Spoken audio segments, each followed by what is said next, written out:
அடுத்தது வந்து பார்த்தீங்கன்னா பர்வதமலை போகலாம். ஓகேவா? எனக்கு அங்கே போகணும் ரொம்ப ஆசைங்க, அந்த பாறை மலை பிடிச்சி ஏறுறது. ஸோ யாராச்சும் கூட வந்தால் நல்லாயிருக்கும். ஆனால் என்ன, எப்போ பார்த்தாலும் நான் சோலோவாக தான் போயிட்டுருக்கேன்.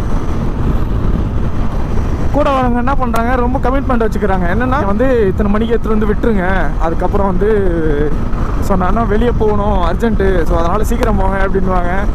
இதெல்லாம் நிறைய பிரச்சனை நடக்கும். இதே நான் சோலோவாக வந்தேன்னா நான் பாட்டுக்கு போய்ட்டு நான் பாட்டுக்கு வந்துடுவேன். அதே மாதிரி தெரிஞ்சவங்க தான் கண்டிப்பாக நீங்கள் செலவு பண்ணி தான் ஆகணும். ஃபுட்டுலேருந்து எல்லாமே. என்னையை பொறுத்த வரைக்கும் எப்படி தெரியுமா, நான் போவேனா ஒரு காஃபி சாப்பிடுவேன், அப்படியே போயிட்டு அங்கே சுற்றி பார்த்துட்டு மறுபடியும் ரிட்டர்ன் வரப்போ ஒரு காஃபி சாப்பிடுவேன். அம்மா ஃபோன் அடிப்பாங்க, சாப்பாடு செஞ்சுட்டேன் வந்துடு அப்படின்ட்டு. ஸோ அப்படி சாப்பாடு செஞ்சுட்டேன்னு ஃபோன் அடித்து சொன்னாங்கன்னா நான் எங்கேயுமே சாப்பிட மாட்டேன், நேராக வீட்டுக்கு வண்டி விட்டுருவேன். ஸோ இந்த மாதிரி தான் நான் பிளான் பண்ணுவேன். ஆனால் கூட வரவங்க அப்படி இருக்க மாட்டாங்க.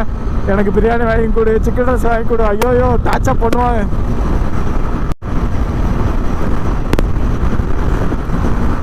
நான் இந்த மாதிரி நிறைய வெளியெல்லாம் வந்தானுங்களேன் ஜாலியாக பேசுவேன், நல்லா செம்ம கேரக்டர். இப்போ நான் ஒரு இடத்துல இறங்குறேன்னு வைங்களேன், யாராச்சும் என்கிட்ட பேசிட்டாங்கன்னு வைங்களேன், அப்படியே நான் ஃப்ரெண்ட் ஆக்கிடுவேன். இப்போ ஒரு 10 நிமிஷமாச்சும் அவங்ககிட்ட பேசிட்டு தான் அந்த இடத்த விட்டு நான் வருவேன். ஸோ அதனால் வந்து பார்த்தீங்கன்னா என் கூடலாம் நீங்கள் பேச பயப்படாதீங்க, உடனே ரிப்ளை வரும்.